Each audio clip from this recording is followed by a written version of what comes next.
அப்பா ஸ்தோத்திர ஆண்டவர், உம்முடைய கிருபை எங்களை பாதுகாத்து வழி நடத்தட்டும். இயேசு கிறிஸ்து நாம் ஜெபிக்கிறோம் ஜீவன் நல்ல பிதாவே, ஆமென்.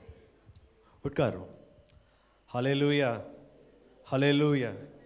கர்த்தருடைய நாமத்துக்கு மகிமை உண்டாவதாக. இயேசு கிறிஸ்து நாமத்திலே உங்களை வாழ்த்தி வரவேற்கிறவனாக இருக்கிறேன்.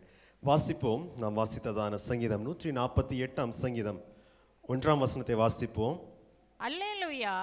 வானங்களில் உள்ளவைகளே கர்த்தரை துதியுங்கள், உன்னதங்களில் அவரை துதியுங்கள். ஹல்லேலூயா. வானங்களில் உள்ளவைகளே கர்த்தரை துதியுங்கள், உன்னதத்திலே அவரை துதிக்கிறவர்களாக இருங்க. பிரியமான தேவனுடைய பிள்ளைகளே, சங்கீதக்காரன் தேவனை துதித்து பாடும்போது இப்படி சொல்லுகிறவராக இருக்கிறார். அல்லேலூயா. வானத்தில் உள்ளவர்களே கர்த்தரை துதியுங்கள், உன்னதத்திலே உள்ளவர்களே நீங்க என்ன பண்ணுங்க, கர்த்தரை துதிக்கிறவர்களாக இருங்க. எல்லா ஜீவராசிகளே நீங்க கர்த்தரை துதிக்கிறவர்களாக இருங்க. சகல சிருஷ்டிப்பு கர்த்தரை துதிக்கிறவர்களாக இருங்க. எல்லாம் சொல்லிவிட்டு கடைசியாக கடைசி 2 வசனத்தை வாசிப்போமா? 13 வசனம் 14 வசனம். அவர்கள் கர்த்தரின் நாமத்தை துதிக்க கடவர்கள். அவர்கள் எல்லாரும் யாருடைய நாமத்தை துதிக்க வேண்டும்? கர்த்தருடைய நாமத்தை துதிக்க கடவர்கள். அவருடைய நாமம் மாத்திரம் உயர்ந்தது, அவருடைய நாமம் மாத்திரம் உயர்ந்தது, அவருடைய மகிமை பூமிக்கும் வானத்திற்கும் மேலானது. கண்டினியூ பண்ணுங்க. அவர் தம்முடைய பரிசுத்தவான்கள் யாவருக்கும் தம்மை சேர்ந்த ஜனமாகிய இஸ்ரவேல் புத்திரருக்கும் கொண்டாட்டமாக தம்முடைய ஜனத்திற்கு ஒரு கொம்பை உயர்த்தினார். அல்லேலூயா, ஹல்லேலூயா. பிரியமான தேவனுடைய பிள்ளைகளே, சங்கீதக்காரன் சொல்லும் போது எப்படி சொல்லுகிறவராக இருக்கிறார்? அவர்கள் கர்த்தரின் நாமத்தை துதிக்கிறவராக இருப்பாராக. ஏனென்றால் நீதிமான்களுக்கு ஒரு மேன்மையை நம் தேவனாகிய கர்த்தர் வைத்தவராக இருக்கிறார்.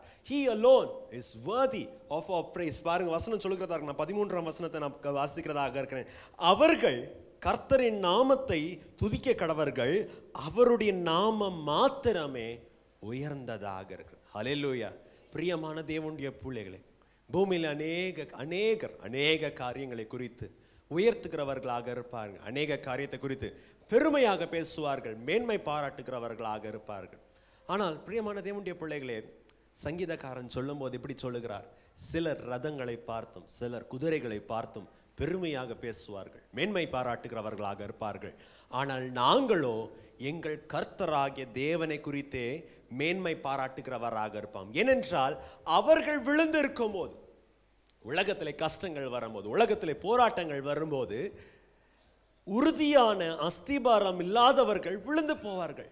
ஆனால் my hope is built on Christ the rock. கிறிஸ்து என்கிற கற்பாறையின் மேலே என்னுடைய பூமியிலே கொந்தளிப்பு வந்தாலும் நாங்களோ எழுந்து நிமிர்ந்து நிற்கிறவராக இருப்போம். ஹல்லேலூயா. பிரியமான தேவனுடைய பிள்ளைகள், அதனால தான் நாம் வசனத்திலே வாசிக்கிறவர்களாக இருக்கிறோம். கர்த்தருடைய நாமம் பலத்த துருகம், பலத்த கோட்டை, அதற்குள்ளே நீதிமான் சுகமாய் வாசம் செய்கிறவனாக இருப்பான். வசனம் சொல்லுகிற வண்ணமாக. பிரியமான தேவனுடைய பிள்ளைகளே, இன்றைய கர்த்தருடைய நாளிலே நம்மளுடைய துதி, நம்முடைய ஸ்தோத்திரம் நம்முடைய கர்த்தர் ஒருவருக்கு மாத்திரமே இருக்கிறதாக இருக்கட்டும். ஹல்லேலூயா. ஏனென்றால் அவர் ஒருத்தரே நம்மளை பாதுகாத்து, அவர் ஒருத்தரே நம்மளை நடத்துகிறதுக்கு போதுமானவராக இருக்கிறார். இன்றைக்கு தியானத்துக்காக நாம் வாசிக்கலாம் எபிரேயரின் புஸ்தகம், எபிரேயரின் நிருபம் 6 அதிகாரம் 19 வசனம். எபிரேயரின் நிருபம் 6 அதிகாரம் 19 வசனம். அந்த நம்பிக்கை நமக்கு நிலையும் உறுதியுமான திரைக்குள்ளாக போகிறதுமான ஆத்தும நங்கூரமாய் இருக்கிறது. ஹல்லேலூயா. பிரியமான தேவனுடைய பிள்ளைகளே, இன்றைக்கு இந்த எபிரேயர் 6 அதிகாரத்தை மாத்திரம் திறந்து வச்சுக்கோங்க. எல்லாரும் பைபிளை திறந்து வச்சுக்கோங்க. பைபிள்ல இருந்து தான் நம்ம என்ன பண்ண போறோம்? வாசிப்போம். இதே பேசேஜ்ல இருந்து தான் வாசிக்கிறதாக இருக்கும். பாருங்க, வசனம் சொல்லுகிறதாக இருக்கு. அந்த நம்பிக்கை நமக்கு நிலையும் உறுதியும் திரைக்குள்ளே போகிறதுமான ஆத்துமாவின் நன்கூரமாக இருக்கிறது. பிரியமான தேவனுடைய பிள்ளைகளே, தேவன் கர்த்தம்மை விசுவாசிக்கிறதான தம்முடைய பிள்ளைகளுக்கு ஒரு நம்பிக்கையை கொடுத்தவராக இருக்கிறார்கள். வசனத்தில் சொன்ன வண்ணமாக சிலர் ரதங்களை குறித்து மேன்மை பாராட்டுவார்கள், சிலர் குதிரைகளை குறித்து மேன்மை பாராட்டுகிறவராக இருப்பாங்க. நம்ம பாஷையில சொல்ல போனா சிலர் தங்களுடைய படிப்பை குறித்து மேன்மை பாராட்டுவார்கள், சிலர் தங்களுடைய ஞானத்தை குறித்து மேன்மை பாராட்டுவாங்க, சிலர் தங்களுடைய பேக்ரவுண்டை குறித்து மேன்மை பாராட்டுவாங்க, சிலர் தங்களுடைய ஆஸ்தியை குறித்து மேன்மை பாராட்டுகிறவர்களாக இருப்பாங்க. அவங்களுடைய நம்பிக்கை அது மேல வைத்தவர்களாக இருப்பாங்க. ஆனா யோசித்து பாருங்களேன், எத்தனையோ நேரம் நம்ம உலகத்தில் எத்தனையோ உதாரணத்தை நம்ம பார்க்கிறதாக இருக்கும், எத்தனையோ எக்ஸாம்பிளை நம்ம பார்க்கிறதாக இருக்கும். ரதங்கள் குதிரைகளை நம்பினவர்கள் அப்படின்னா படிப்பு ஆஸ்தியை நம்பினவர்கள், வேலையை நம்பினவர்கள் எத்தனையோ நேரம் தலை குனிந்து போகிறதான சூழ்நிலை வருகிறதாக இருக்கு. எதை அவங்க நம்பி இருந்தாங்களோ, யாரை பார்த்து எங்க ஆட்களை, எங்கள்கிட்ட ஒருத்தனை ஆட்கள் இருக்கு தெரியுமா, நான் ஒரு சொடக்கு விட்டா எங்க ஊரே எங்களுக்காக வந்து என்ன பண்ணுவாங்க, நிப்பான்னு சொல்றதான ஆட்கள் சில நேரம் அவங்களுக்கு கஷ்டங்கள் வரும்போது, அவங்களுக்கு சூழ்நிலை வரும்போது, அவங்க ஒரு ஆள் தான் நான் தனியே இருக்கிறதா இருக்கும். யார் பார்த்து, ஏய் நீ நீ ஒரு வருஷத்துல சம்பாதிக்கிறத நான் ஒரு மாசத்துல நான் சம்பாதிச்சிருவேன், முதல்லலாம் நீ சொல்றதெல்லாம் கேட்டுட்டு இருந்தேன், இனிமேல் நீ யார், என் கையில காசு இருக்குன்னு யாரெல்லாம் சொன்னாங்களோ, சில நேரம் பாருங்க சடனாக போய் வேலையை போய் ஏதாவது ஒரு வேலையை தாங்க, ஒரு பியோன் வேலையை தாங்க, 10,000 எனக்கு கிடைக்காதான்னு போடுறதான ஜனங்க அநேகம் உண்டாக இருக்கும். ஆனால் பிரியமான தேவனுடைய பிள்ளைகளை, தேவ பிள்ளையாய் ஆகியிருக்கிறதா நாம் இன்றைக்கு கர்த்தருடைய சமூகத்தில் நாம் எதற்காக வந்திருக்கிறோம்? நம்மளுடைய நம்பிக்கை மனுஷர் மேலே அல்ல, நம்மளுடைய நம்பிக்கை நம்மளுடைய சம்பாத்தியத்தின் மேலே அல்ல, நம்மளுடைய நம்பிக்கை எங்க அப்பா இவ்வளவு சேர்த்து வச்சிருக்கிறாங்க, எங்க அம்மா இவ்வளவு சேர்த்து வச்சிருக்கிறாங்க, இவ்வளவு நகையா வச்சிருக்கிறாங்க, அதன் மேல இல்ல. நம்மளுடைய நம்பிக்கை வானத்தையும் பூமியும் உண்டாக்கினதான அந்த உன்னதமான தேவன் மேலே இருக்கிறதாக இருக்கு. அந்த நம்பிக்கை நம்மளை ஒருபோதும் வெட்கப்படுத்தாது. வசனத்துல வாசிக்கும் போது பாருங்க, எபிரேயரின் எழுத்தாளர் சொல்லுகிறதாக இருக்கு, நமக்கு இருக்கிறதான நம்பிக்கை அது என்னவாக இருக்கிறது? வசனத்தை டிவியில போடுங்க. அந்த நம்பிக்கை, அந்த கடைசி பாகத்தை பாருங்க, அது நம்மளுக்கு ஆத்துமாவின் நன்கூரமாக இருக்கிறது. ஹல்லேலூயா. பிரியமான தேவனுடைய பிள்ளைகளே, ಕನ್ನಡಲ್ಲಿ ಇನ್ನೂ ಅಳಗ போட்டிருக்கிறதாக இருக்கும். ಆ ನಿರೀಕ್ಷೆಯು ನಮ್ಮ ಪ್ರಾಣಕ್ಕೆ ಲಂಗಾರವಾಗಿದ್ದು ಭರವಸೆಗೆ ಯೋಗ್ಯವಾಗಿಯೂ ಸ್ಥಿರವಾಗಿಯೂ ಆಗಿದೆ. நமக்கு நம்பிக்கை உண்டு, அது நம்மளுடைய ஆத்துமாக்கு நன்கூரமாக இருக்கு. நன்கூரம் என்றால் என்னது? நன்கூரம் என்றால் என்னது? இங்கிலீஷ்ல பார்க்கும்போது we have a hope, we have this hope as an anchor for a soul. நம்முடைய ஆத்துமாவை உறுதியாக நிலைப்படுத்துகிறதான ஒரு நம்பிக்கை இருக்கு. நன்குரம் என்றால் என்ன? நன்குரம் என்றால் உங்களுக்கு எல்லாருக்கும் தெரியும், ஒரு பெரிய கப்பல் கடல்ல வந்துட்டு அது எத்தனை டன்னா இருந்தாலும், எத்தனை ஆயிரம் டன் இருந்தாலும், இல்லைன்னா எத்தனை ஹண்ட்ரட்ஸ் ஆஃப் டன் இருந்தாலும், கப்பலோட ஒரு இடத்துல நிற்பாட்டணும்னா, அதுக்கு என்ன சொல்லுவாங்க, என்ன போடுவாங்க? ஆங்கர் போடுகிறதா இருப்பாங்க. நம்ம பாஷையில வண்டிக்கு ஹேண்ட் பிரேக் போடுற மாதிரி கப்பலுக்கு என்ன பண்ணுவாங்க, பின்னாடி ஒரு பெரிய இரும்பு காரியம் மாதிரி இருக்கும். அதை என்ன பண்ணுவாங்க, கடல்ல அந்த சீ பெட்ல என்ன பண்ணுவோம், சீ பெட்ல போடுறதா இருக்கும். கடல் தரையில போட்ட உடனே அது கீழே என்ன பண்ணும், உறுதியாக கப்பலை பிடிச்சுக்கணும். அப்போ கப்பலுக்கு எவ்வளோ வேகமாக காற்று வந்தாலும், எவ்வளோ வேகமாக தண்ணி கரண்ட் வந்தாலும், இல்லைன்னா தண்ணி இருக்கிற அந்த அலைகள் வந்தாலும், இந்த கப்பல் என்ன பண்ணாது, அது பாட்டுக்கு அடிச்சுட்டு போகாது. பிரியமான தேவனுடைய பிள்ளைகளே, வசனம் சொல்லுகிறது நம்மளுடைய ஆத்மாவுக்கு ஒரு நன்கூரம் இருக்கு. we have an anchor for our soul. நம்முடைய ஆத்மாவுக்கு ஒரு நம்பிக்கை இருக்கிறதாக, அது ஒருபோதும் நம்மளை வெட்கப்படுத்துவது இல்லை. பிரியமான தேவனுடைய பிள்ளைகளே, வசனத்தை ஆரம்பிக்கும் போது நான் சொன்ன அநேக உதாரணத்தை சொன்னேன். உலகத்தில் அநேக காரியங்கள் மேல நம்பிக்கை வைத்ததா இருக்கும். சில நாட்களுக்கு முன்பதாக இந்த யங் ஸ்டேஜ்ல இருக்கிறவங்க, வயசுக்கு என்னது ஒரு 20s early 30s 30 35 30ல இருக்கவங்க, 20ல இருக்கிறவங்க ஒரு காரியத்தை சொன்னாங்க. என்னதான், நாங்க என்ன பண்ண போறோம், பிட் காயின்ல நாங்க என்ன பண்றோம், இன்வெஸ்ட் பண்றோம், இந்த காரியத்தில் இன்வெஸ்ட் பண்றோம். எத்தனையோ கோடியில் என்ன பண்ணாங்க, இன்வெஸ்ட் பண்ணி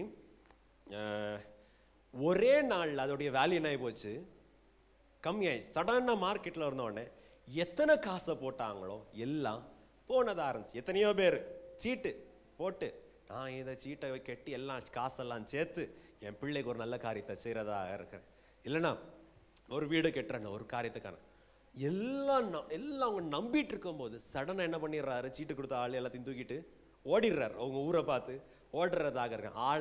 ஆளே காண முடியாததாக இருக்குது. ஆனா பிரியமான தேவனுடைய பிள்ளைகளை, நம்மளுடைய நம்பிக்கை யார் மேல இருக்கிறதாக இருக்கு? கர்த்தர் மேலே இல்லவிட்டால், முக்கியமாக தேவ பிள்ளைகளாக இருக்கிறதா நாம் கர்த்தர் மேல நம்பிக்கை வைக்காதபடி கர்த்தருடைய வசனத்தின் மேலே நம்பிக்கை வைக்காதபடி வேற எல்லா காரியத்தில் நம்பிக்கை வச்சா நம்ம என்ன ஆயிரும், நன்கூரம் இல்லாததான கப்பலை போல இருக்கும். இல்லைன்னா ஒரு ஷிப்புக்கு ஆங்கர் இல்லாததான ஷிப்பை போல கப்பலை போல ஆகிறதா இருக்கும். இல்லைன்னா நம்ம பாஷையில் சொல்ல போனால் பிரேக் இல்லாத வண்டியை போல இருக்கிறதாக இருக்கும். பிரேக் இல்லாத வண்டியை நம்ம இந்த அக்ரஹாரத்தில் இருக்கிறதான மேடுகளில் ஏற்றினா நீங்கள் இப்படி போவீங்க, வண்டி என்ன பண்ணும், அது பாட்டுக்கு என்ன பண்ணும், இன்னொரு சைடில் போடுறதாக இருக்கும். ஒரு இடத்துல என்ன பண்ணாது, நிற்காது. பிரியமான தேவனுடைய பிள்ளைகள், அதனால தான் வசனம் சொல்லுகிறதாக இருக்கிறது, அவரை நோக்கி பார்த்தவர்களுடைய முகம் பிரகாசம் அடைந்தது, அவர்கள் ஒருபோதும் வெட்கம் அடைகிறது இல்லை. பிரியமான தேவனுடைய பிள்ளைகள், உலகத்துல கொந்தளங்கள் வரலாம், உலகத்துல பிரச்சனைகள் வரலாம், உலகத்துல அநேக நேரம் அநேக சேலஞ்சஸ் வரலாம். ஆனா தேவ பிள்ளைகளாகி இருக்கிற நமக்கு ஒரு பெரிய நன்கூரம் இருக்கிறதாக. எத்தனை பிரச்சனைகள் வந்தாலும் எத்தனை போராட்டங்கள் வந்தாலும் நம்மளை அது உறுதியாக பாதுகாக்கிறதாக இருக்கிறது. ஏனென்றால் பிரியமான தேவனுடைய பிள்ளைகள், வசனம் சொல்லுகிறதாக இருக்கிறது. ரோமரின் நிருபம் 1ஆம் அதிகாரம் 17ஆம் வசனத்தில் நாம் வாசிக்கும் போது அப்போஸ்தலனாகிய பவுல் ரோம சபைக்கு எழுதும் போது இப்படி சொல்லுகிறவராக இருக்கிறார். எழுதியிருக்கிற பிரகாரமாக விசுவாசத்தினால் தான் நீதிமான் பிழைக்கிறதாக இருக்காங்க. எங்கே எழுதி இருக்கிறது பார்க்கும்போது வாசிங்க, ஹபக்குக்கின் புஸ்தகம் 2ஆம் அதிகாரம் 4ஆம் வசனத்தை வாசிங்க. ஹபக்குக்கின் புஸ்தகம் 2ஆம் அதிகாரம் 4ஆம் வசனம். இதோ அதான் வாசிங்க. இதோ அகங்காரியாய் இருக்கிறானே, வேகமாக, இதோ அகங்காரியாக இருக்கிறானே, அவனுடைய ஆத்துமா அவனுக்குள் செம்மையானதல்ல, அவனுடைய ஆத்துமா அவனுக்குள் செம்மையானதல்ல, தன் விசுவாசத்தினாலே நீதிமான் பிழைப்பான். ஆனால் தன் விசுவாசத்தினால் தான் நீதிமான் பிழைக்கிறதாக. மேல இருந்து வாசிக்கும் போது பாபிலோனியரை குறித்து தேவனுடைய வசனம் சொல்லுகிறார். இதோ அகங்காரியாக இருக்கிறானே, அவனுடைய ஆத்துமா அவனுக்குள்ள செம்மையானது அல்ல. ஒரு குரூப் ஜனங்களை பார்த்து சொல்லுகிறதா இருக்கு தேவனுடைய வார்த்தை. இவர்கள் எப்படி இருக்கிறாங்க, அகங்காரியாக இருக்கிறாங்க. எபிரேய பாஷை அவங்களுடைய மனசு உப்பி போயிருக்கு. நம்ம இதில் சொன்ன 4 ரூபாய்க்கு பிரயோஜனம் இல்லைனாலும் அவங்க நினைப்பு இவங்க தான் என்னதோ அடுத்த பிரைம் மினிஸ்டரோ அடுத்த பிரசிடென்ட்டோ இருக்கிறதாக இருக்கு. அகங்காரியாக ஒரு குரூப் இருக்கிறது. அவனுடைய மனசின் யோசனைகள் சரியில்லை. அவன் மேலே வரணும்னா யார் மேலே வேணாலும் என்ன பண்ண, யார் தலையில மிதிச்சாவது மேலே வருகிறவனாக இருப்பான். அவன் சொந்தக்காரங்களே இருக்கட்டும், சொந்த குடும்பத்தை சேர்ந்தவங்க இருக்கட்டும், என் சொந்த அண்ணன் தம்பி இருக்கட்டும், காசுன்னு வந்த உடனே, பணம்னு வந்த உடனே, ஆஸ்தின்னு வந்த உடனே அந்த காரியத்தை யார் தலை மேலே மிதிச்சு மேலே ஏறானோ அவனுக்கு தெரியாது. அகங்காரியாக இருக்கிறான். அவனுடைய மனசின் யோசனைகள் சரியல்லை. ஆனால் இந்த சூழ்நிலையிலே, டிவியில் அந்த வசனத்தை போடுங்க, ஆனால் இந்த சூழ்நிலையிலே விசுவாசி எப்படி பிழைப்பான், விசுவாசத்தினால் தான் நீதிமான் பிழைக்கிறவனாக இருப்பான். விசுவாசத்தினால் தான் நீதிமான் வாழுகிறவனாக இருப்பான். ஹல்லேலூயா. பிரியமான தேவனுடைய பிள்ளைகளே, தேவன் நம்மளை பார்த்து விசுவாசி என்று சொல்றதான காரியம் என்னது, நாம் வாழ வேண்டும் என்றால், நாம் பிழைக்க வேண்டும் என்றால் கர்த்தரையே நாம் என்ன பண்ண வேண்டும், பிடிக்கிறவராக இருக்கும். ஹல்லேலூயா. அநேக நேரம் வனாந்திர சூழ்நிலை, கஷ்டமான சூழ்நிலை நம்ம போனாலும் தேவன் நம்மளுக்கு கற்றுக் கொடுக்கிறதான காரியம் என்னது, நீ ஒரு விசுவாசி, யூ ஆர் a believer.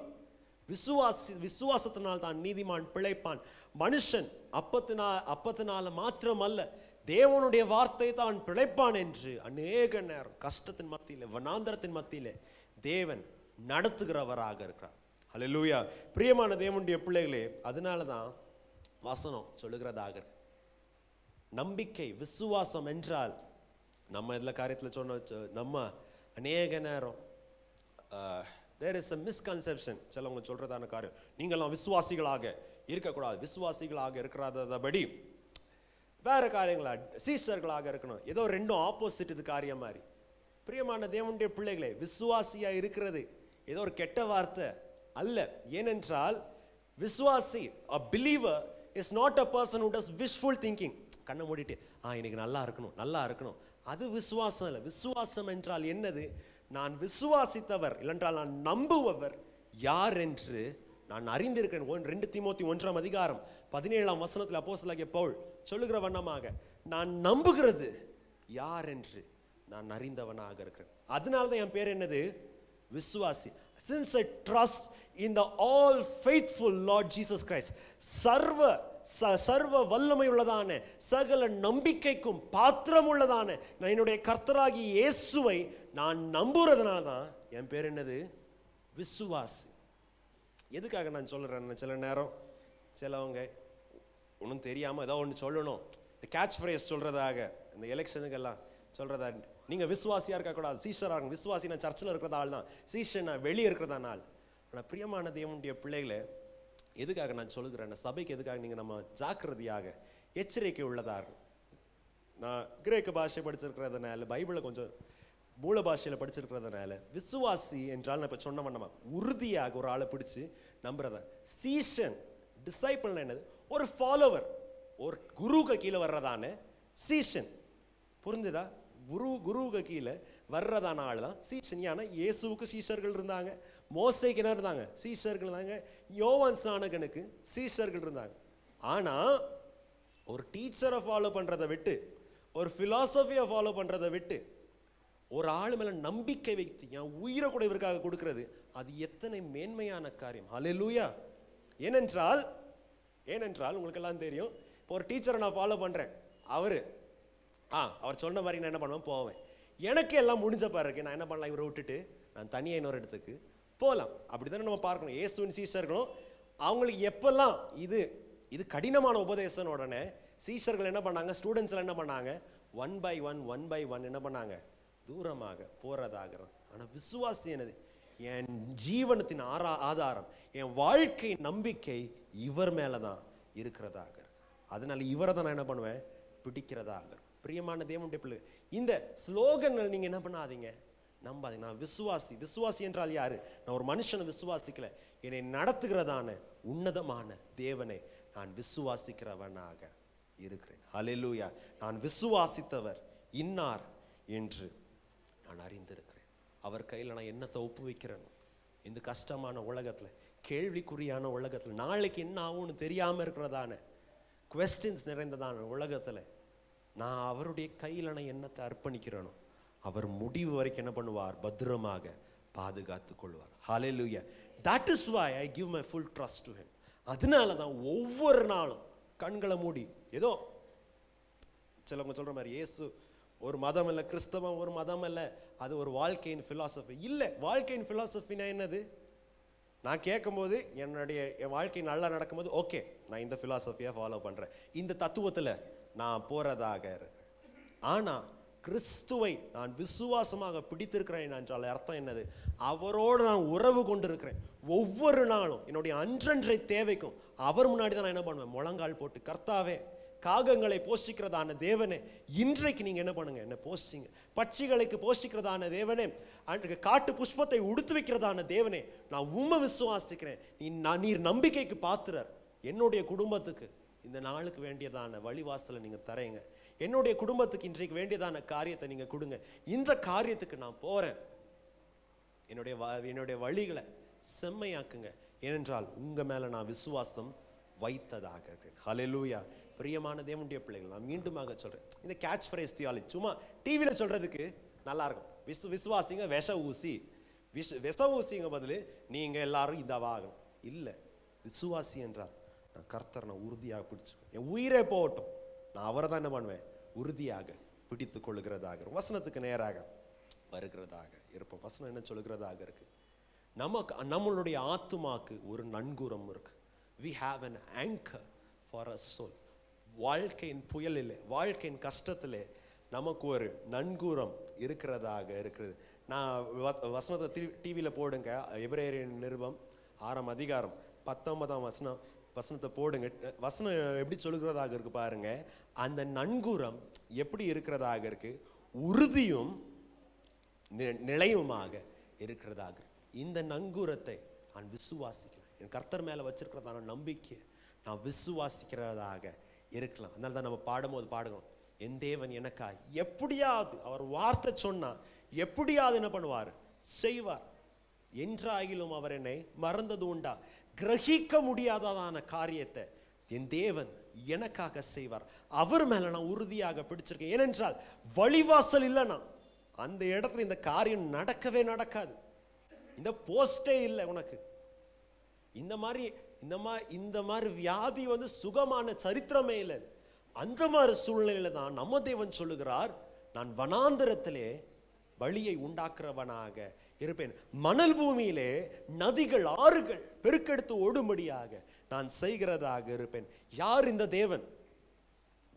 யார் இந்த தேவன்? நம்ம மேல உறுதியாக ஒரு தேவன் மேல நம்ம நம்பிக்கை வச்சிருக்கிறோமே, உறுதியாக அவரை நிலையாக நாங்கள் பிடிச்சிருக்கிறோமே, விசுவாசியா இருக்கிறதா நாம் நம்முடைய வாழ்க்கையை அவர் மேல நம்பிக்கையை நம்ம வச்சிருக்கிறோமே. இந்த தேவன் யார் என்று நம்ம பார்க்கும்போது மேல 18ஆம் வசனத்துல இருந்து வாசிங்க. 18ஆம் வசனம் வாசிங்க.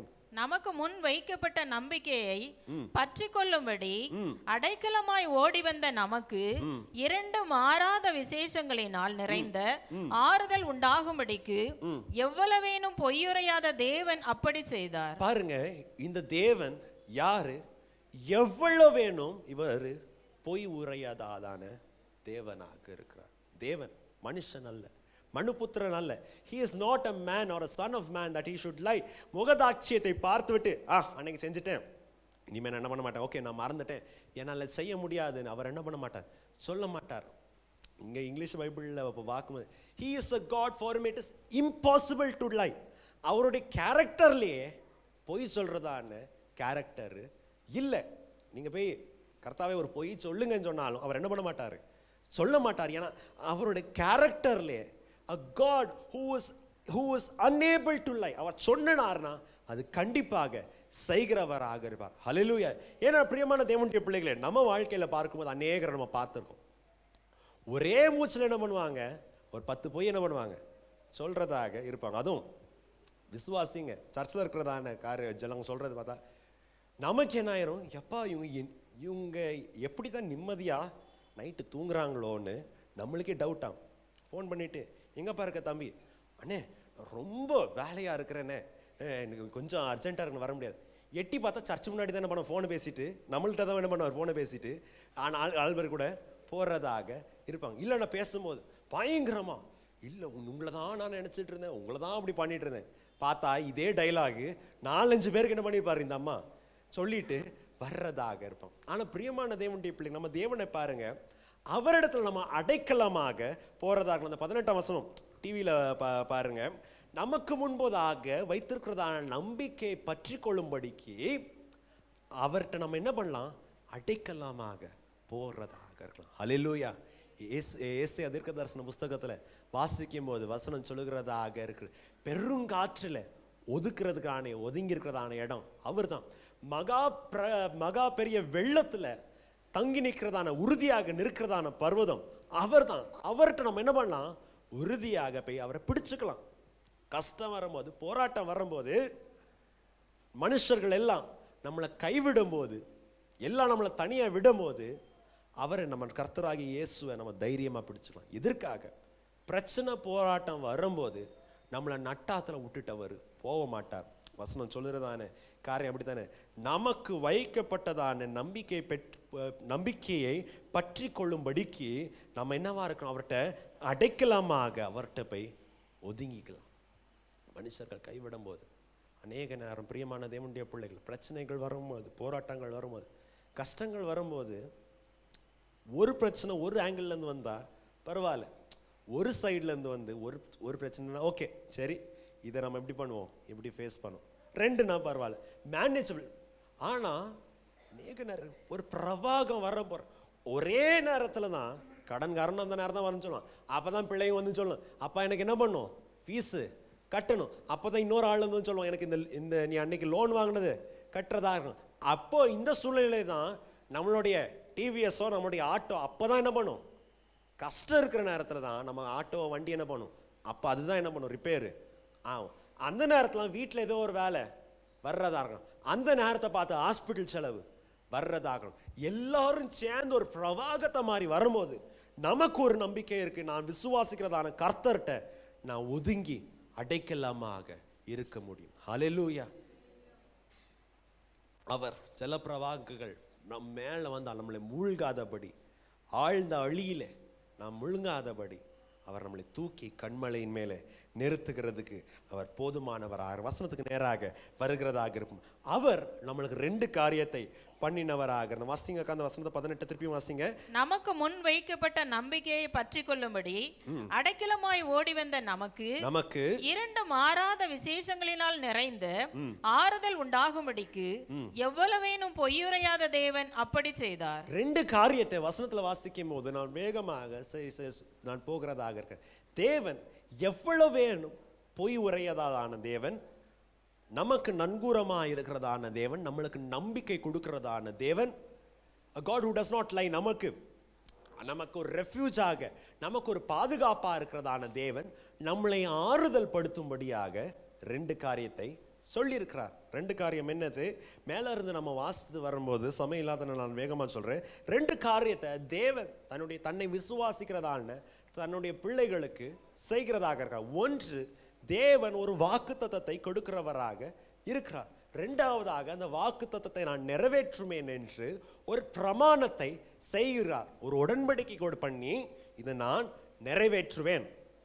வெறும் வார்த்தையை மாத்திரம் கொடுக்கிறது இல்லை, ஒரு வார்த்தையை கொடுத்து விட்டு அந்த வார்த்தை கொடுக்கிறதான மனுஷனோ மனுஷிட்டே ஒரு உடன்படிக்கை பண்ணி கர்த்தர் ஒரு பிரமாணத்தை செய்கிறார். நான் இதை என்ன பண்ணுவேன்? நான் நிறைவேற்றுகிறவனாக இருப்பேன். பிரியமான தேவனுடைய பிள்ளைகள், நம்மளை ஆறுதல் படுத்தும்படியாக தேவன் 2 காரியத்தை செய்தவராக இருக்கிறார். காரணம் என்னது? வாழ்க்கையில் கஷ்டங்கள் வரும்போது, வாழ்க்கையில் பிரச்சனைகள் வரும்போது 2 காரியம் ஒரு விசுவாசிய உறுதியாக நிற்பாட்டும். நான் சொன்ன வண்ணமாக பணம் விட்டுரும், பணம் எல்லாம் போயிடும். வாழ்க்கை வந்துட்டு கஷ்டம் வந்தால் தான் எல்லாம் தலையில் வந்து உட்கார்றதுக்கு பார்ப்பாங்க. ஆஸ்தி விட்டுரும், கையில் எல்லாம் வச்சுட்டு நிறைய நேரம் கையில் காசு இருக்கு, கையில் ஏதோ சைட் இருக்கு, ஏதோ இருக்கு, ஆனால் விற்க விட்டு கையில் காசு வராதது மாதிரி சூழ்நிலை இருக்கும். எல்லாம் விட்டு போகும்போது ஒரு விசுவாசியை நடத்துறதான 2 காரியம் என்னது? அதான் வசனம் சொல்லுகிறது, கர்த்தருடைய வாக்கு தத்துவம், கர்த்தர் பண்ணினதான உடன்படிக்கையில் அவர் பண்ணினதான பிரமாணம். நம்மளுடைய வாழ்க்கையிலும் பிரியமான தேவனுடைய பிள்ளை, கஷ்டங்கள் ஒருவேளை வரலாம், வியாதிகள் வரலாம், பிரச்சனைகள் வரலாம், நஷ்டங்கள் வரலாம், எதிர்பார்க்காததான காரியம் வரலாம். ஆனால் நம்மளை உறுதியாக ஒரு ஆங்கரை போல, ஒரு நங்கூரமத்தை போல உறுதியாக நம்முடைய விசுவாச கப்பலை நிலை நிற்கிறது என்னது? கர்த்தர் பண்ணினதான வாக்குத்தத்தம். 2வதாக கர்த்தர் நம்மளோடு பண்ணினதான உடன்படிக்கை. கர்த்தர் நம்முடைய வேத வசனத்தில் நம்மளோடு பேசுகிறதான காரியம், பிரசங்க வேளையில் நம்மளோடு தேவன் பேசுகிறதான காரியம். 2வதாக நாம் ஞானஸ்தானம் எடுத்து கர்த்தரோடு பண்ணினதான உடன்படிக்கை. அதனால தான் அப்போஸ்தலனாகிய பவுல் சொல்லுகிறதாக இருக்கிறார், கிறிஸ்துவோடு நான் சிலுவையிலே அடிக்கப்பட்டவனாக இருக்கிறேன். வாழுகிறது நான் அல்ல, எனக்குள்ளே கிறிஸ்து வாழ்கிறார். நான் அவரின் கண்மணியாக இருக்கிறேன். யாராவது என் மேலே கை வச்சா, சங்கீதத்தில் நம்ம வாசிக்கிறோம், உன்னை தொடுகிறவன் என் கண்மணியை தொடுகிறவனாக இருக்கிறான். பிரியமான தேவனுடைய பிள்ளை, கஷ்டத்தில் போராட்டத்தில் நம்மளை நிலைப்படுத்துகிறது என்னது? கர்த்தருடைய வாக்குத்தத்தம் மற்றும் கர்த்தர் நம்மளோடு பண்ணினதான உடன்படிக்கை. எதற்காக நான் சொல்லுகிறேன்? நம்ம கஷ்ட பிரச்சனை வரும்போது நம்ம ஒருவேளை ஆண்டவரே, உலகத்தான் சொல்ற மாதிரி, ஆண்டவரே உனக்கு கண் இல்லையா, உனக்கு காது இல்லையா, உனக்கு கை இல்லையா, கால் இல்லையான்னு நம்ம கேட்க தேவை. நம்ம என்ன பண்ணலாம்? தைரியமாக அவருக்கு முன்பதாக சொல்லலாம், ஆண்டவரே அன்னைக்கு நீங்க பொய் உரையாததான தேவன் அல்லவா, அன்னைக்கு என்னோட உடன்படிக்கை பண்ணினீங்க, நீ உலகத்துக்கு சேர்ந்தவன் அல்ல, நீ இந்த குளத்துலேருந்து சேர்ந்தவன் இல்லை, இந்த கோத்திரத்துலேருந்து சேர்ந்தவன் இல்லை, நீ எங்கேயோ இருந்து வந்தவன் இல்லை, உனக்கு அப்பா அம்மா இல்லாமல் அனாதையா இல்லாமல் இல்லை, அன்னைக்கு என்னோட உடன்படிக்கை பண்ணி நீ என்னுடையவன் என்று ஞானஸ்தானத்தின் மூலியமாக என்னோடு உடன்படிக்கை பண்ணீங்களே ஆண்டவரே, அதை நினைவு கூறுங்க.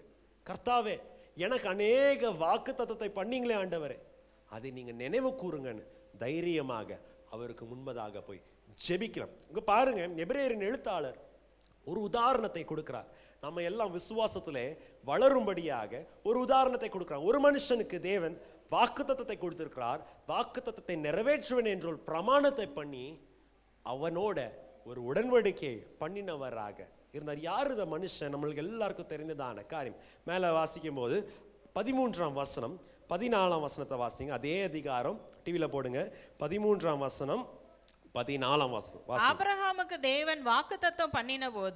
ஆபிரகாமுக்கு தேவன் வாக்குத்தத்தம் பண்ணின போது ஆணையிடும்படி தம்மில் பெரியவர் ஒருவரும் இல்லாதபடியினாலே தமது பேரிலே தானே ஆணையிட்டு, நிச்சயமாக நான் உன்னை ஆசீர்வதிக்கவே ஆசீர்வதித்து உன்னை பெருகவே பெருக பண்ணுவேன் என்றார். பாருங்க, ஒரு உதாரணத்தை நம்ம இங்க பார்க்கிறதாக இருக்கிறோம். எபிரேயர் எழுத்தாளர் சொல்லுகிறதான காரியம் என்னது? ஆபிரகாமுடைய வாழ்க்கையை பாருங்க. ஆபிரகாம் நம்ம எல்லாருக்கும் தெரிஞ்சதான கேரக்டர். எத்தனையோ வருஷங்களாக, 25 வருஷமாக பிள்ளைகள் இல்லை. ஆனா தேவன் இந்த ஆபிரகாமை பார்த்து சொல்லுகிறதான காரியம் என்னது? உன் தேசத்தை, உன்னுடைய குடும்பத்தை எல்லாம் விட்டு வெளியே வா, நான் உன்னை ஒரு பெரிய ராஜ்யமாயாக்கி உன் மூலியமாக அநேக மக்கள் இனங்கள் தோன்றி அநேகருக்கு நீ ஆசீர்வாதமாய் இருக்கிறவனாக இருப்பாய். உன்னுடைய சந்ததியார்கள் வானத்தின் நட்சத்திரத்தை போலவும் கடற்கரையின் மணலை போலவும் இருக்கிறவராக இருப்பார் சொல்லிட்டு வாக்குத்தத்தம் பண்ணினார். இதை நிறைவேற்றுவேன்னு சொல்லிட்டு சொல்றதான காரியத்தை பாருங்க. கீழே வாசிக்கும் போது 14ஆம் வசனத்துல வாசிக்கும் போது, நிச்சயமாகவே நான் உன்னை ஆசீர்வதிக்கவே ஆசீர்வதிப்பேன், உன்னை பெருகவே பெருக பண்ணுவேன் என்று தேவன் வாக்கு பண்ணினார். வாக்கு பண்ணிட்டு ஆபிரகாமோட என்ன பண்ணுகிறார்? ஒரு உடன்படிக்கையை பண்ணுகிறவராக இருக்கிறார். ஹல்லேலூயா. பிரியமான தேவனுடைய பிள்ளைகளே, சபையின் ஐக்கியம் எவ்வளவு முக்கியம் பாருங்க. வாக்கு தத்தம் வாங்குறது பெருசு இல்லை. நியூ இயர் அன்னைக்கு வந்து அந்த கார்டு எடுக்கிறது பெருசு இல்லை. என்ன பைபிளில் எல்லாம் லைனா ஏசையா புஸ்தகத்து, என் பைபிளில் பார்த்தா ஏசையா புஸ்தகத்தில் வந்து பார்த்தா எல்லாம் லைனாக என்ன பண்ணியிருக்கேன்? ஹைலைட் பண்ணி வாக்கு தத்தத்தை ஹைலைட் பண்ணும். வாக்கு தத்தம் பெருசு இல்லை, உடன்படிக்கை உள்ள இருக்கிறது தான் பெருசு. ஆபிரகாமோட தேவன் என்ன பண்ணியிருக்காரு? வாக்குத்தத்தத்தை கொடுத்து உடன்படிக்கை பண்ணுகிறார். அதில் இந்த 13ஆம் வசனத்தில் வாசிக்கும் போது வாக்குத்தத்தத்தை பண்ணி அதை அடையும்படிக்கு அவர் தேவன் என்ன பண்ணுகிறார்? தன் பேரிலே அவர் ஆணையிடுகிறவனாக இருக்கிறார்.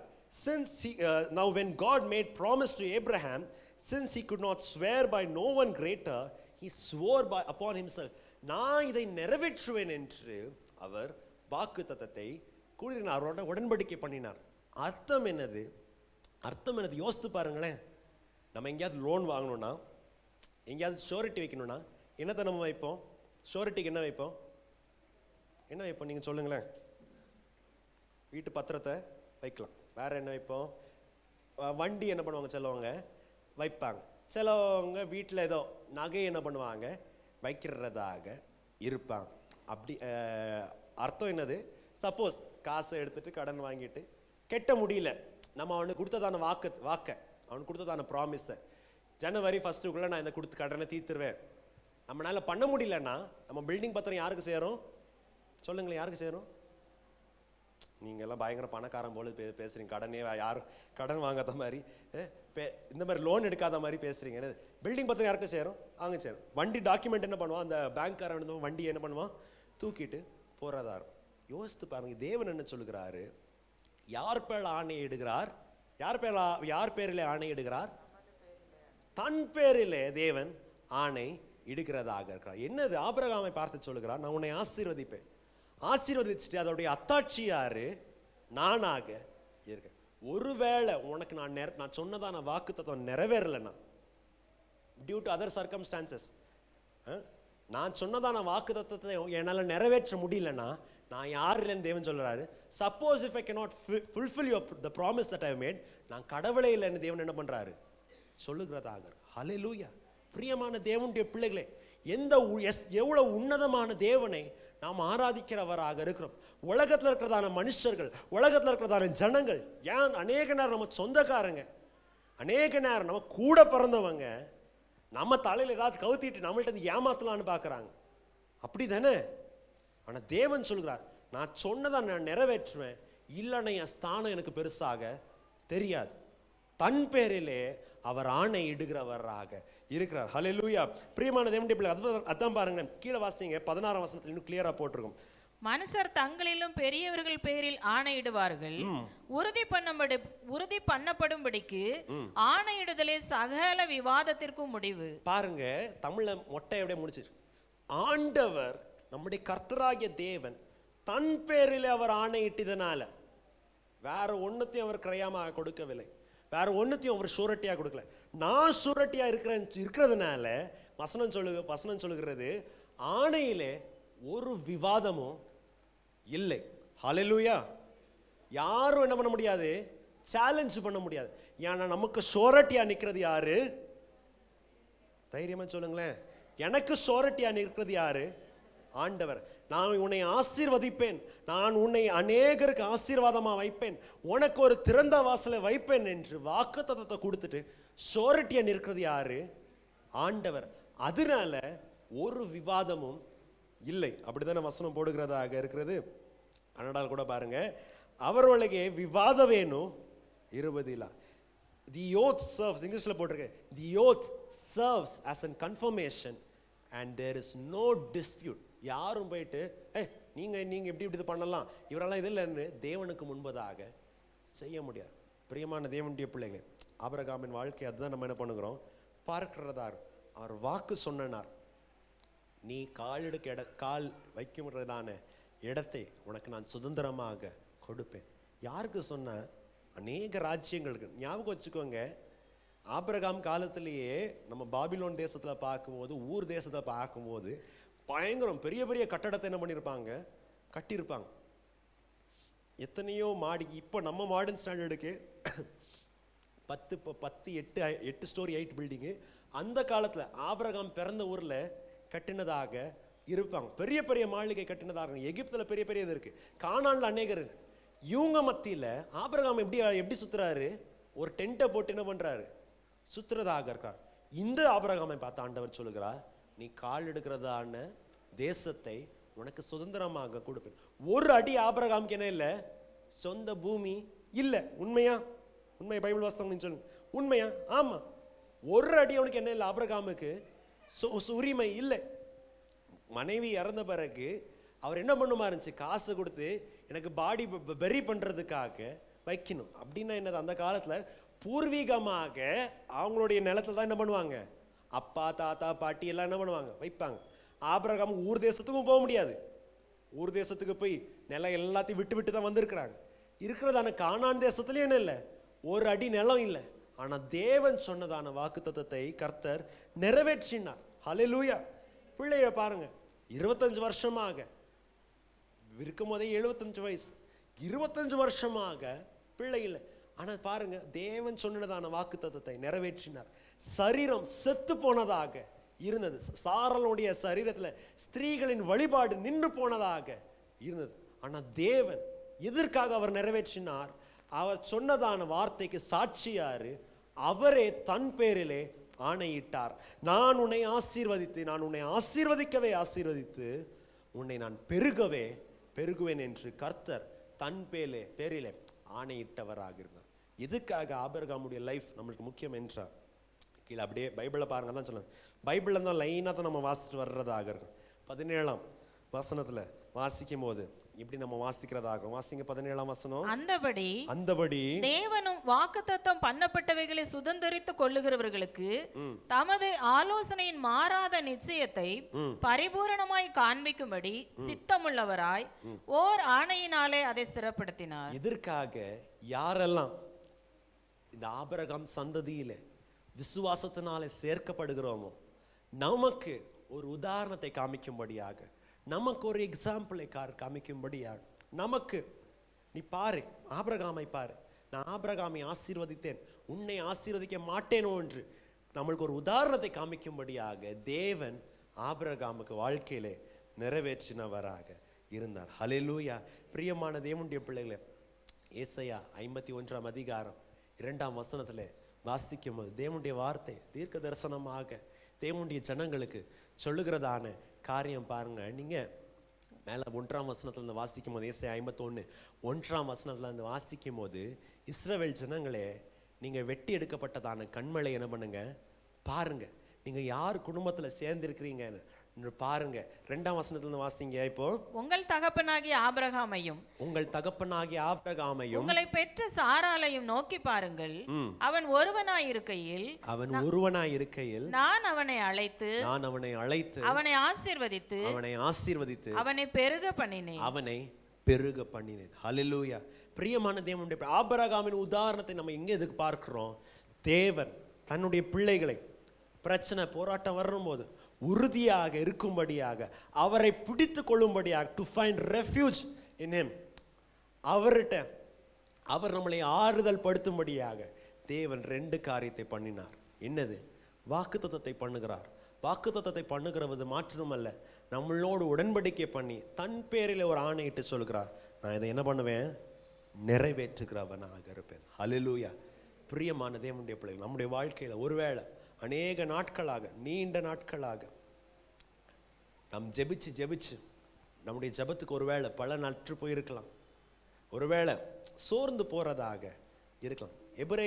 எபிரேயருடைய சபையினுடைய சூழ்நிலையும் அப்படிதான். அநேகர் கிறிஸ்துவை ஏற்றுக்கொண்டதுனால, கர்த்தர் மேலே இவர் தான் ஜீவனுள்ள தேவர் என்று விசுவாசித்ததுனாலே அநேகர் என்ன பண்ணப்பட்டாங்க? வீட்டிலேருந்து துரத்தப்பட்டாங்க. அவங்களுடைய ஆஸ்திகள் பறிக்கப்பட்டு சொந்தக்காரங்க கையில் போனதாக இருந்தது. சிலவங்க அவங்க மண்டை என்ன பண்ணியாச்சு, தலையை என்ன பண்ணியாச்சு, குழப்பியாச்சு. அதனால தான் நிறைய பேர் என்ன பண்ணுறாங்க? தேவன் மேலே வைத்திருக்கிறதான விசுவாசத்தில் சோர்ந்து போகிறவர்களாக இருக்கிறாங்க. சபைக்கு வருகிறதில் பின்மாற்றத்துக்கு போகிறதாக இருக்கும். வசனத்தில் சொல்லும் போது எபிரேயர் எழுத்தாளர் சொல்லுவாங்க, நீங்கள் உறுதியாக இருங்க, வாக்கு பண்ணினவர் தாமதம் பண்ண மாட்டார், அவர் கண்டிப்பாக நிறைவேற்றுவார். ஆபிரகாமின் உதாரணத்தை பாருங்கள், நம்முடைய வாழ்க்கையில் பாருங்கள். ஒருவேளை நாமும் ஒருவேளை சொல்லலாம், என்ன ஆண்டவரே, எத்தனை நாட்களாக நான் ஜெபிக்கணும், எத்தனை நாட்களாக ஆண்டவரை நான் உண்மையாக இருக்கணும், எத்தனை நாட்களாக நான் பொறுத்து போகணும். துன்மார்க்கர், துஷ்ட மனுஷர்கள் தங்களுடைய காரியத்தை நிறைவேற்றும்படியாக, தாங்கள் பெரியவர்களாகும்படியாக, தாம்பீகமாக, அகங்காரமாக, அபாக்குக்கின் புஸ்தகத்தில் வாசிக்கும் போது அவர்களுடைய ஆசை, அவங்களுடைய யோசனையே சரியில்லை, அவங்களுடைய மனசே சரியில்லை, தாம்பீகமாக பெருமையாக வாழுகிறவராக. தேவன் நம்மளை பார்த்து சொல்லுகிறார், விசுவாசத்தினால் தான் நீதிமான் பிழைக்கிறவனாக. நீ வாக்குத்தத்தத்தை பிடிச்சுக்கொள். நான் உன்னோடு பண்ணியிருக்கிறதான உடன்படிக்கைக்கு நீ உண்மையாயிரு. நான் உண்மையா இருக்கிறது போல நீயும் உண்மையா இருக்கிறதாக. மேல வேகமாக மேல 11ஆம் வசனம் 12ஆம் வசனத்துல வாசிக்கும் போது பாருங்க, நீங்கள் அசதியாயிராமல், நீங்கள் அசதியாயிராது, அவங்க வாக்குத்தத்தமான ஆசீர்வாதங்களை விசுவாசத்தினாலும் நீடிய பொறுமையினாலும் சுதந்தரித்துக் கொள்ளுகிறவர்களை பின்பற்றுகிறவர்களாயிருந்து உங்களுக்கு நம்பிக்கையின் பூரண நிச்சயம் உண்டாகும்படி நீங்கள் யாவரும் முடிவு பரியந்தம் அப்படியே ஜாக்கிரதையை காண்பிக்க வேண்டும் என்று ஆசையாயிருக்கிறோம். பிரியமான தேவனுடைய பிள்ளைகளே, வசனம் சொல்லுகிறது, வாக்குத்தத்தத்துல ஆண்டவர் உண்மையா இருக்கிறார், வசனத்துல அவர் உண்மையா இருக்கிறவராக இருக்கிறார். எவ்வளவு வேணும், நம்ம ஆராதிக்கிற தேவன் யார்? எவ்வளவு வேணும் போய் உரையாதாதான Devanar. He is a God who is unable to lie. அவர்னால போய் சொல்ல முடியாது, சொல்லியும் செய்யாமல் இருப்பார், வசனித்தும் நிறைவேற்றாமல் இருப்பார். சொல்லிவிட்டு தான் சொல்கிறார், நீங்க என்ன பண்ணக்கூடாது? அசதியாக இருக்கக்கூடாது, லேசியாக, கேர்லெஸ்ஸாக இருக்கக்கூடாது. ஏசாவை போல ஒரு சின்ன கூழுக்காக வாக்குத்தத்தத்தை என்ன பண்ணிடக்கூடாது, இழந்துட கூடாது. நீங்க கொடுத்ததான விசுவாசத்துல நீடிய பொறுமையும் உறுதியாக இருக்கணும், ஜாக்கிரதை உள்ளவர்களாக இருக்கிறதா. இதுதான் நம்மளுடைய நம்பிக்கையின் நன்குரம், உறுதியான நம்பிக்கையின் நன்குரம், நிலையான நம்பிக்கையின் நன்குரம். யோபு தன்னுடைய வாழ்க்கையில பிரச்சனைகள் வந்து எல்லாம் அழிஞ்சு, சரீரமே அழிஞ்சு போனாலும் அவருடைய வார்த்தை வாயில வருகிறதான வார்த்தை என்னது? என்னுடைய மீட்பர் உயிரோட இருக்கிறவராக. கடைசி நாட்களில் அவர் பூமியின் மேல நிற்கும் போது என்னுடைய கண்கள் அவரை காணும். அந்நிய கண்கள் அல்ல, வேற யாரோ பார்த்து எனக்கு நல்லா நடந்துச்சுப்பா, அது அல்ல. என் சொந்த கண்கள், அவர் எனக்கு வாக்குத்தத்தம் பண்ணினதை என் சொந்த கண்கள் பார்க்கும், என் சொந்த செவிகள் கேட்கிறதாக இருக்கிறதாம். ஏனென்றால் என்னுடைய மீட்பர், someone who redeems me, என்னை பாவத்திலிருந்து, என்னை உலகத்திலிருந்து, நான் உலகத்திலேயோடு அழிந்து போகாதபடி இருளிலிருந்து வெளிச்சத்தின் ராஜ்யத்துக்கு கொண்டு வந்ததான தேவன், அவர் உயிரோடு இருக்கிறார். அவர் தன் பெயரிலே ஆணையிட்டிருக்கிறார், நான் உன்னை ஆசீர்வதிப்பேன், நான் உன்னை ஒருபோதும் திக்கற்றவனாக விடுவதில்லை, நான் உன்னை ஒருபோதும் அநாதையாக நான் விடுவதில்லை. ஆதலால் பிரியமான தேவனுடைய பிள்ளைகள் தைரியமாக இருந்து கொள்ளும். 19ஆம் வசனத்தில் வாசிக்கும் போது இந்த நம்பிக்கை நன்குரம் என்ன செய்கிறது? ஒன்று, உறுதியாக நம்மளை நிலைப்படுத்துகிறது. ரெண்டாவதாக 19ஆம் வசனத்தில் வாசிக்கும் போது திரைகளை தாண்டி, அங்க 2ஆம் பாகத்துல இருந்து வாசிங்கக்கா, திரைக்குள்ளாக போகிறதுமான, திரைக்குள்ளாக போகிறதாக இருக்குது. வாஸ்தவத்தை கண்டினியூ பண்ணி 20ஆம் வசனத்துல வாசிங்க. ஆத்தும நங்கூரமாய் இருக்கிறது.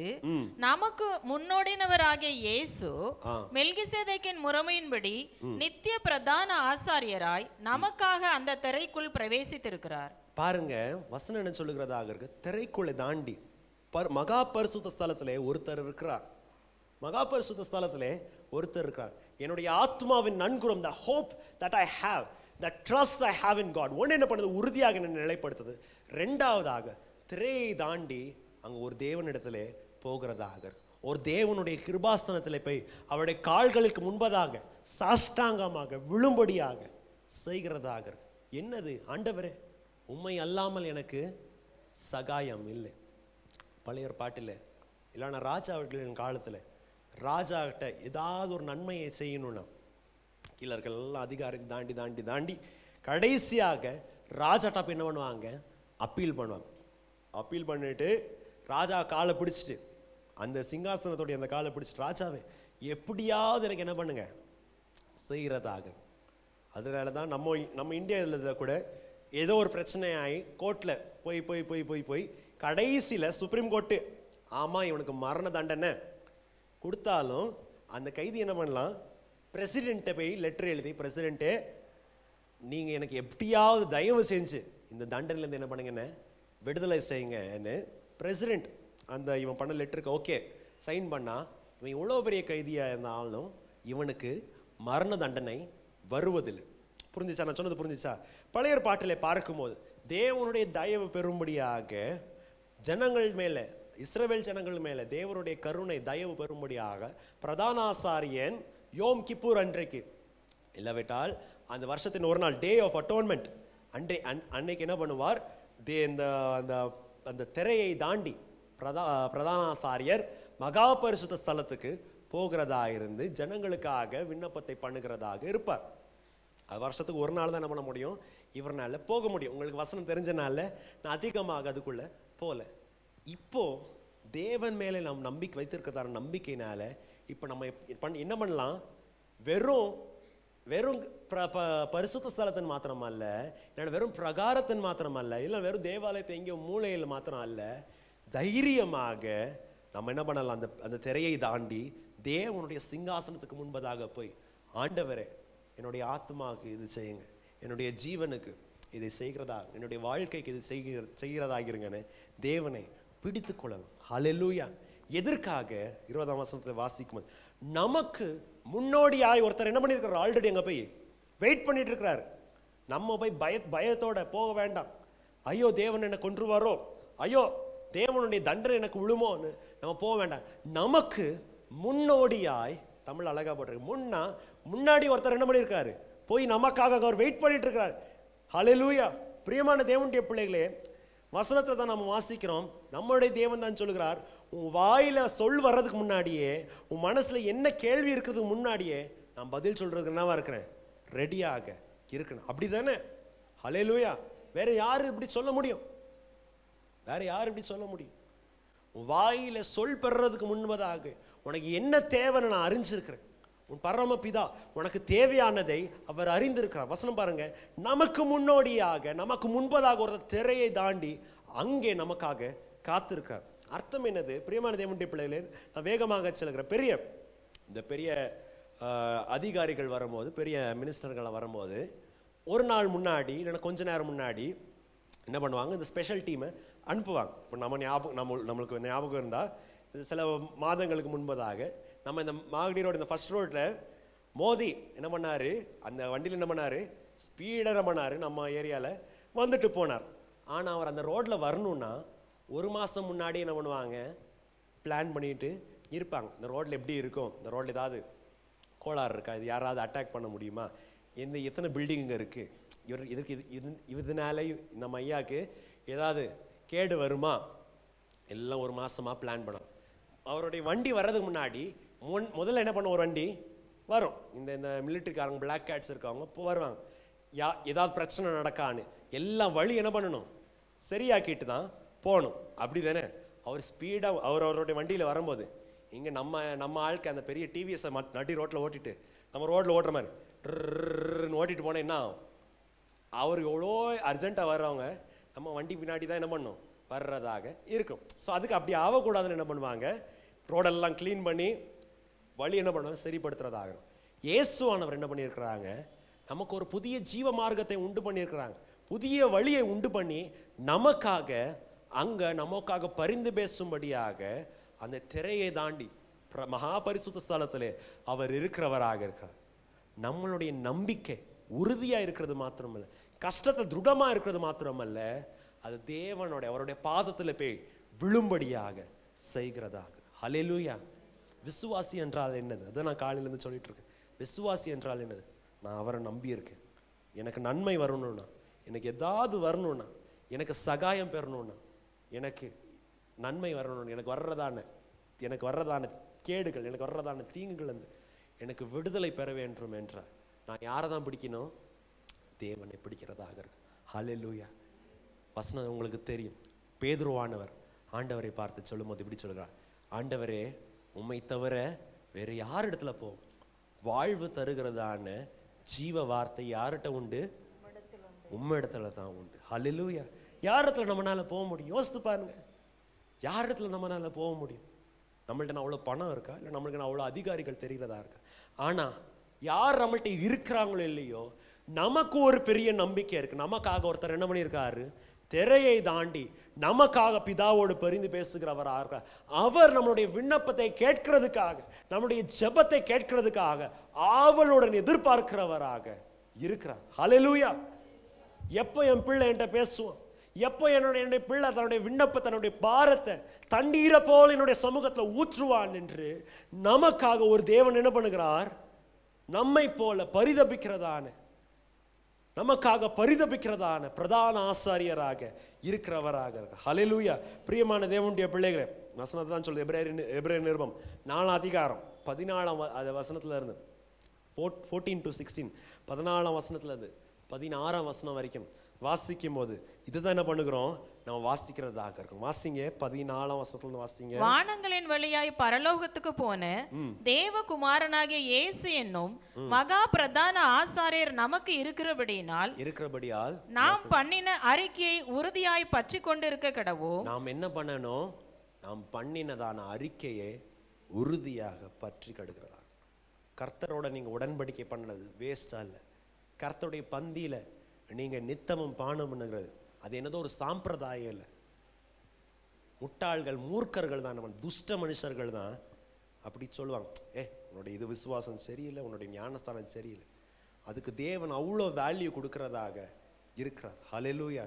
கர்த்தரோடு பண்ணினதான உடன்படிக்கை, நாம் பண்ணினதான பிரமாணம், அந்த வசனத்தை டிவியில் போடுங்க. நாம் அவரோடு பண்ணினதான உடன்படிக்கையை, அவருக்காக பண்ணினதான அறிக்கையை திருடமாக பிடிச்சுக்கோம். ஆண்டவரே நான் உம்முடைய பிள்ளை என்று சொல்லுகிறதுல திருடமா பிடிச்சுக்கோம். 15 வசனத்துல வாசிங்க. நம்முடைய பலவீனங்களை குறித்து, ஏனென்றால் நம்மளுடைய பலவீனங்களை குறித்து பரிதபிக்க கூடாத பிரதான ஆசாரியர் நமக்கு இராமல், பரிதபிக்க கூடாத இருக்கிற பிரதான ஆசாரியன் இல்லாமல் எல்லா விதத்திலும் நம்மை போல் சோதிக்கப்பட்டும் பாவம் இல்லாதவராய் இருக்கிற பிரதான ஆசாரியரே நமக்கு இருக்கிறார். பாருங்க, இரண்டாவதாக யார் இந்த தேவன்? நமக்காக பரிதபிக்கிறதான பிரதான ஆசாரி. நம்மள தூரத்துல இருந்து பார்த்து, உன்ட்ட எந்த தோஷம் இருக்கு, இந்த பாவம் இருக்கு, நீ இது சரியில்லை அது சரியில்லை, பெரிய லிஸ்ட்டை போட்டு நீ லாய்க்கையில் நீ எப்படி அவன் முன்னாடி நிற்கலாம், நீ எப்படி அவன் முன்னாடி நிற்கலாம், நீ இந்த சொல்லுகிறதான தேவன் நமக்கு இல்லை, நமக்காக பரிதபிக்கிறதான பிரதான ஆசாரி. ஹல்லேலூயா. வசனம் சொல்லுகிறது, தகப்பன் தன் பிள்ளைகள் மேலே மனம் இறங்குறது போல நம் தேவன் என்ன பண்ணுகிறார், மனம் இறங்குறவராக இருக்கிறார். அந்த உன்னதமான தேவன் நம்மை போல மனுஷனாய் வந்ததுனால நம்மளுடைய கஷ்டங்கள், நம்மளுடைய பாடுகள் நம்மளுடைய தேவனுக்கு தெரியும். ஹல்லேலூயா. வேதனையோடு சொல்லும் போது, அழுகையோடு நம்ம சொல்லும் போது தேவன் இதை பார்த்து, எனக்கு இதெல்லாம் தெரியாது, இப்படியெல்லாம் ஒரு கஷ்டம் இருக்காப்பா, அப்படியாப்பா உனக்கு கடன் பிரச்சனை இருக்காப்பான்னு தேவன் நம்முடைய கர்த்தராகிய இயேசு சொல்ல மாட்டார். ஏனென்றால் நம்மளுடைய கஷ்டங்கள், நம்முடைய பாடுகளை நம்மளுக்காக பரிதபிக்கிறதான பிரதான ஆசாரியர், the most high priest who will gladly bear with us, நமக்காக பரிதபிக்கிறதான பிரதான ஆசாரியர் அங்கே நமக்காக இருக்கிறதாக. அடுத்த வசனத்தை வாசிங்க. ஆதலால் நாம் இரக்கத்தை பெறவும் ஏற்ற சமயத்தில் சகாயம் செய்யும் கிருபையை அடையவும் தக்க சமயத்திலே சகாயம் பெறும்படிக்கும் தைரியமாய் கிருபாசன தண்டையிலே சேர கடவோம். தைரியமாக இந்த தேவனுடைய கிருபாசன தண்டை சேர கடவோம். இதற்காக நமக்காக ஒருத்தர் தாண்டி இருக்கிறார், திரையை தாண்டி ஒருத்தர் இருக்கிறார். அங்க இருக்கிறதான தேவன் யார்?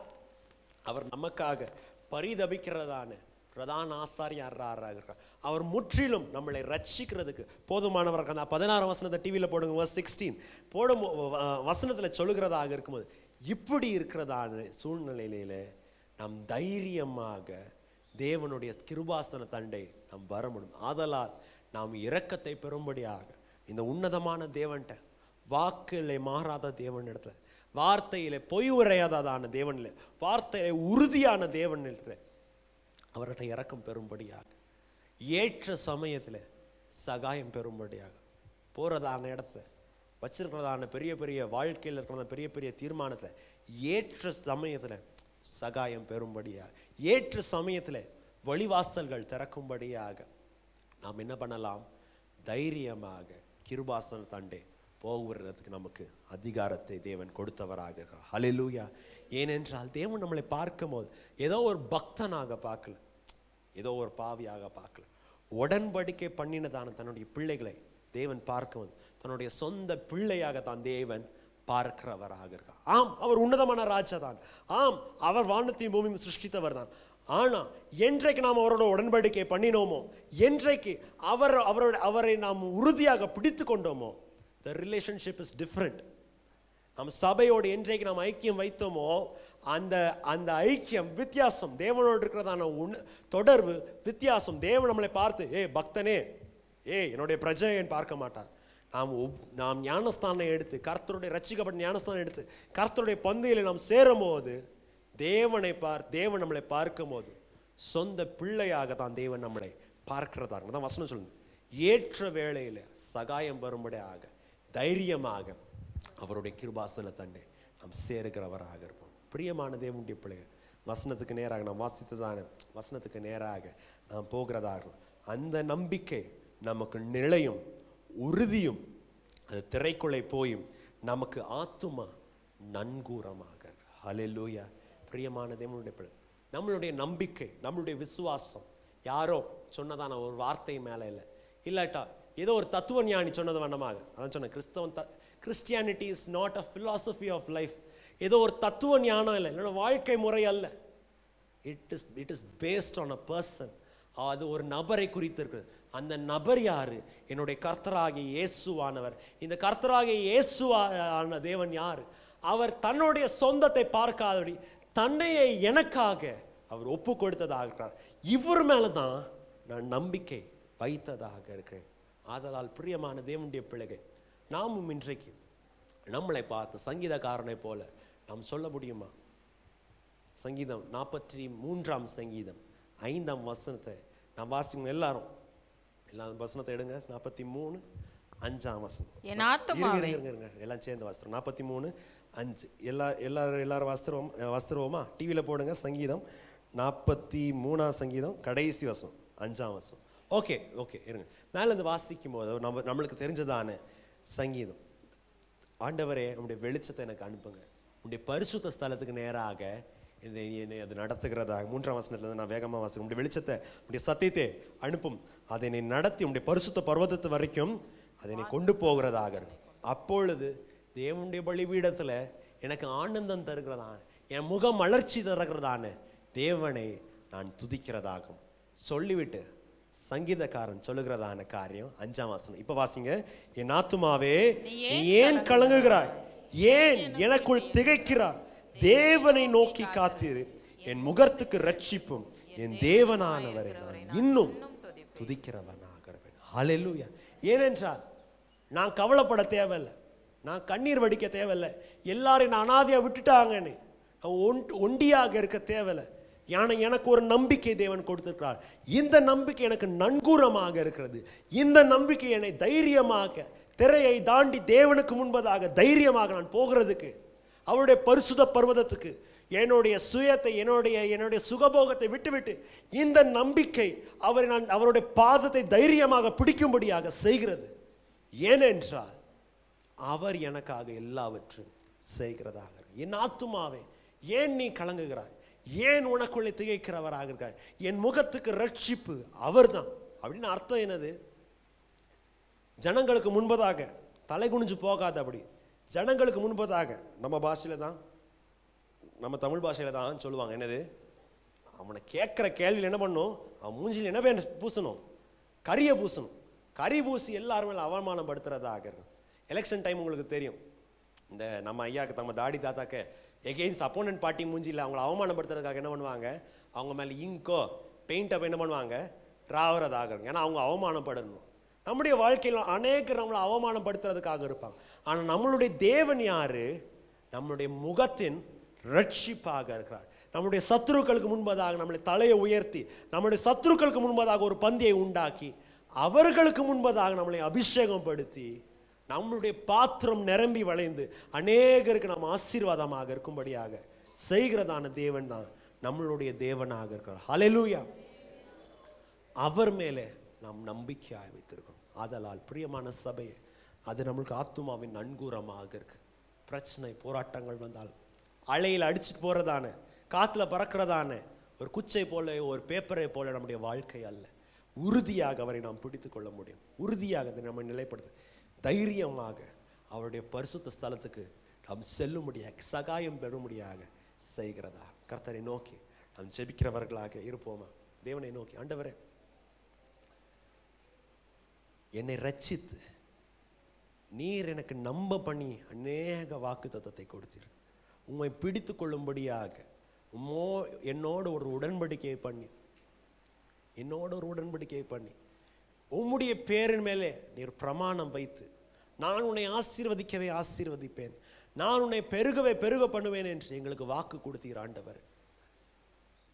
ஆண்டவரே என்னுடைய வாழ்க்கையில் எத்தனையோ கேள்விகள் இருக்கு, எத்தனையோ புயல்கள் இருக்கு, எத்தனையோ குவெஸ்டன்ஸ் இருக்குது. ஆண்டவர் கொஞ்சம் நான் ஃப்ரீயாக விட்டா, கொஞ்சம் நான் கேர்லெஸ்ஸாக இருந்தேன், காற்றுல அடிச்சுட்டு எங்கேயோ நான் போயிடுவேனோ, ஒரு ஸ்டாண்ட் இல்லாமல் எங்கேயோ நான் காற்றுல அடித்து விட்டு போகிறவனா இருப்பேனோ என்று அநேக நேரம் ஆண்டவர் எனக்கு பயமாக இருக்குது. கர்த்தாவே என்னுடைய விசுவாசத்தை உறுதிப்படுத்துங்க.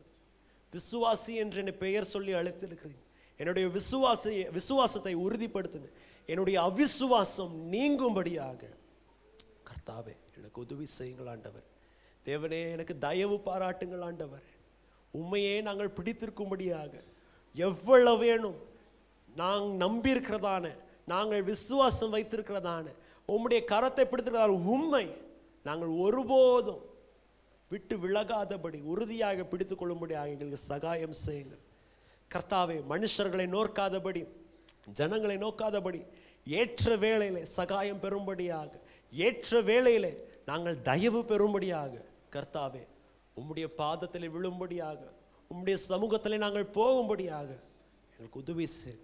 அந்த தைரியத்தை, அந்த ஞானத்தை எங்களுக்கு தரும்படியாக உதவி செய். உம்முடைய கரத்தில் எங்களுடைய வாழ்க்கையை அர்ப்பணிக்கிறோம், என்னுடைய ஜீவனத்தை உம்முடைய கரத்தில் அர்ப்பணிக்கிறோம். வாக்கு தத்தத்தில் உண்மை உள்ளவரே, எவ்வளவு வேணும் பொய் உரையாததான தேவனே, ஏற்ற காலத்தில் நீர் நடத்தும்படியாக உதவி செய். இயேசுவின் நாமத்தில் ஜெபிக்கிறோம், ஜீவனுள்ள நல்ல பிதாவே.